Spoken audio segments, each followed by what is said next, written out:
Hello everyone, सभी मित्रों को मेरा नमस्ते और जय श्री राम। तो चलिए शुरू करते हैं आज के इस वीडियो को। सबसे पहले जो आपकी पाठ्य योजना डायरी है, उस पाठ्य योजना डायरी के ऊपर ही ऊपर आपको दैनिक पाठ्य योजना का क्रमांक लगा लेना है। उसके पश्चात में आपका जिस विद्यालय में बीएड का प्रशिक्षण प्रोग्राम या इंटर्नशिप प्रोग्राम चल रहा है, उस विद्यालय का आपको नाम लिख देना है। उसके पश्चात में आपका जो भी नाम है छात्र अध्यापक या अध्यापिका का वो नाम आ जाएगा। तो आप जिस कक्षा की पाठ्य योजना तैयार कर रहे हैं तो वो कक्षा आ जाएगी। तो आज कक्षा 8 की कर रहे हैं अपन तैयार, तो कक्षा 8 आ जाएगी। और जिस विषय, तो आज का जो अपना विषय है इतिहास, और जो प्रकरण ले रहे हैं आज का जो अपना वो है अकबर। तो अकबर प्रकरण के ऊपर आज अपन पाठ्य योजना तैयार करेंगे। तो उसके पश्चात आप जिस कालांश में पाठ्य योजना बना रहे हैं तो वो कालांश और जिस दिनांक को आप पाठ्य योजना तैयार कर रहे हैं वो दिनांक लगा लीजिए।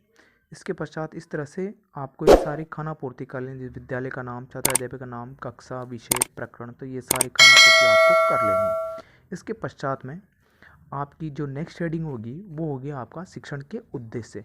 तो शिक्षण के उद्देश्य से क्या तात्पर्य है, मैं इसके बारे में आपको थोड़ी सी जानकारी दे देता हूँ कि शिक्षण के उद्देश्य होते क्या हैं।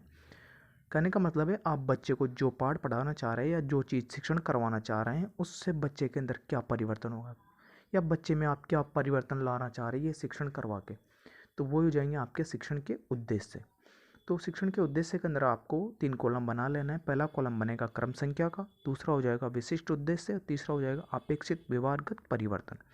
तो जैसे पहला जो शिक्षण का उद्देश्य है वो है ज्ञानात्मक। अगर बच्चे ने ये चीज़ें सारी सीख ली तो मतलब उसके अंदर कौन से शिक्षण का उद्देश्य ग्रहण कर लिया, उसने ज्ञानात्मक शिक्षण का उद्देश्य। आपको ये परिवर्तन दिखने लग जाए तो मतलब बच्चे ने ये ग्रहण कर लिया है। तो जैसे ज्ञानात्मक शिक्षण उद्देश्य है तो उसके कारण जो बच्चे में अपेक्षित जो परिवर्तन होंगे वो है छात्र अकबर संप्रदाय का प्रत्यास्मरण कर सकेगा, छात्र अकबर संप्रदाय का प्रत्याभिज्ञान कर सकेंगे। इसके बाद साथ द्वितीय जो शिक्षण उद्देश्य है वो है अवबोध। अवबोध में आप लिखेंगे छात्र अकबर की व्याख्या कर सकेंगे, छात्र अकबर को समझ सकेंगे। इसके पश्चात में जो आपका तृतीय शिक्षण उद्देश्य आता है वो है ज्ञानोपयोग।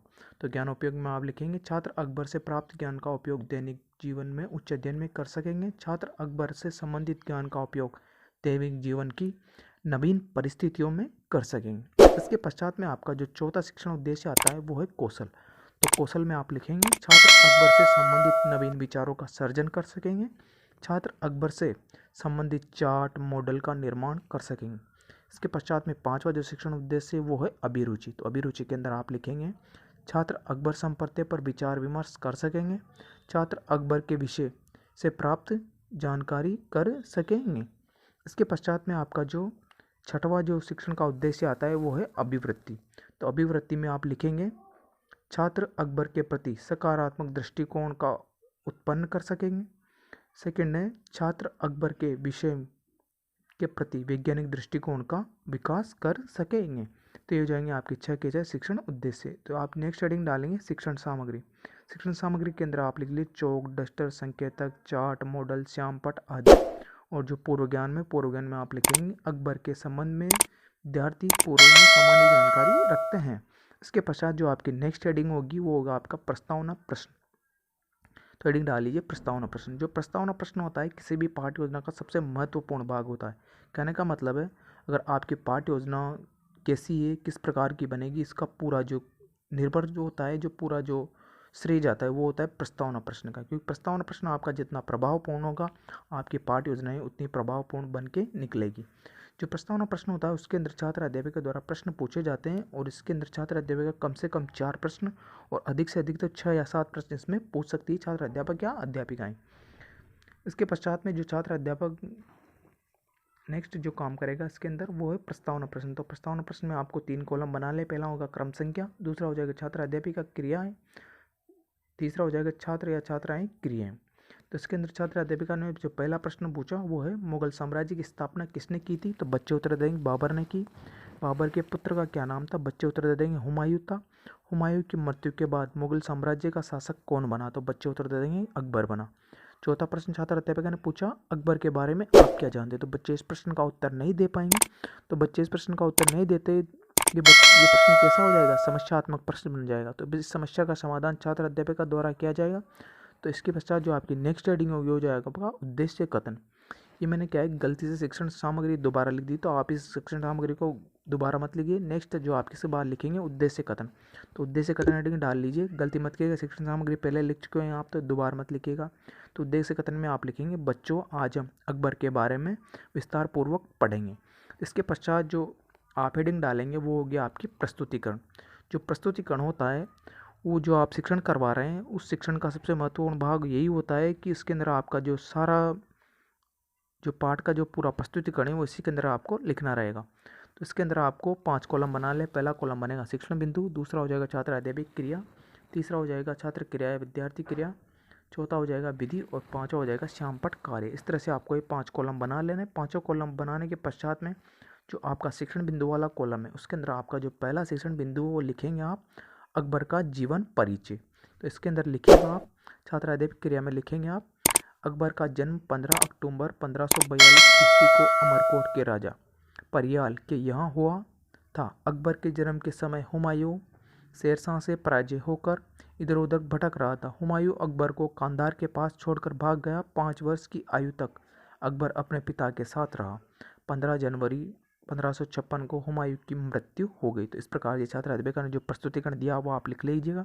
इसके पश्चात जो छात्र क्रिया विद्यार्थी क्रिया में आप लिखेंगे विद्यार्थी ध्यानपूर्वक सुनेंगे और व्याख्या विधि कौन सी चल रही है आपकी व्याख्या विधि, और जो श्यामपट्ट कार्य आप परिपूर्ण कर लीजिए। जो महत्वपूर्ण बातें उस महत्वपूर्ण बातों को आप श्यामपट्ट कार्य में लिख लीजिएगा।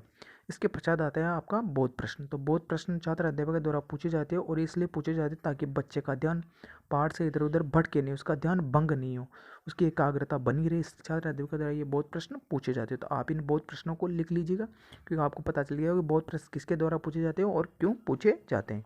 इसके पश्चात में आपका जो नेक्स्ट पेज है उस नेक्स्ट पेज के ऊपर आपको फिर से ये 5 कॉलम बना लेना है। पहला कॉलम शिक्षण विधि, दूसरा कॉलम छात्र अध्यापक क्रिया, तीसरा कॉलम छात्र या छात्रा क्रिया, चौथा कॉलम विधि और पांचवा कॉलम हो जाएगा आपका श्यामपट्ट कार्य। इस तरह से आप ये 5 कॉलम बना लीजिए।